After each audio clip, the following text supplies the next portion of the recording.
Els hem mostrat a l'inici del programa un remolí de foc que es va formar a l'incendi de Xàbia de fa apenas un mes. Un incendi que va tindre unes característiques especials, ja que no va ser forestal, sinó agrícola. L'enginyer forestal i col·laborador de la Via Verda, Ferran Dalmau, ha visitat la zona i este que ara escoltaran és el seu diagnòstic. Hola, amics i amigues de la Via Verda. Avui visitem l'incendi de Xàbia al barranc de les Valls. Este incendi va començar en terme de Xàbia, però va afectar també als municipis de Gata de Gorgos i de Dénia, a la Marina Alta. Ha cremat unes 50 hectàrees i la major part del territori que s'ha cremat són bancals de cultiu. No és un incendi forestal. Anem allà.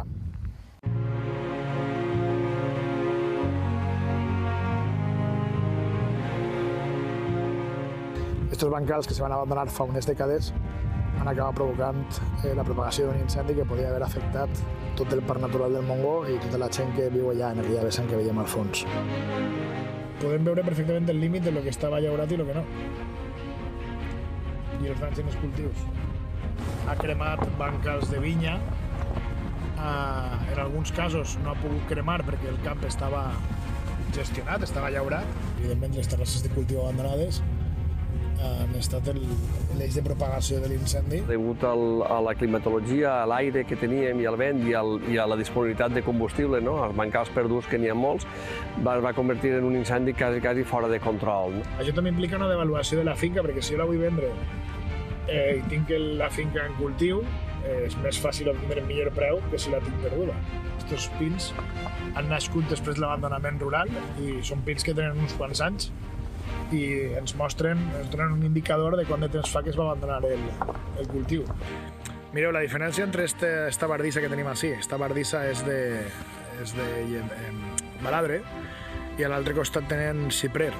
Si este tros d'ací, en lloc de ser de baladre, que ha aguantat prou bé, si veieu encara queden fulles en tota aquesta zona d'ací, arriba a ser com aquell, estaríem parlant d'una altra cosa. I de fet, des d'ací el foc ha aconseguit saltar fins allà darrere i amenaçar per espurnes una altra casa. Es va tenir que evacuar alrededor d'unes 25 cases entre totes les tres poblacions i un centenar de persones i multitud d'animals domèstics de granja. El simple fet de deixar el cotxe aparcat al costat d'una zona de pastura, si la vegetació està tocant el morro del cotxe, pot provocar que el cotxe, en cas d'incendi, se creme. La natura comença a tirar. Mireu com en aquesta zona, que la terra era prou bona, a més amb la poqueta aigua que ha caigut, de seguida es veuen tots els brots verds. Este incendi de Xàbia ens demostra la importància de tindre un paisatge gestionat i un paisatge que dona oportunitats als serveis d'emergències per a parar el foc. Per tant, no hi ha altra solució que previndre i netejar tots els bancals, els solars, que no es perguin. Per això és important la gestió del territori, per això és important entendre que depenem del paisatge per a no tindre aquest tipus d'events. Com diguem sempre, salut, trellat i sostenibilitat.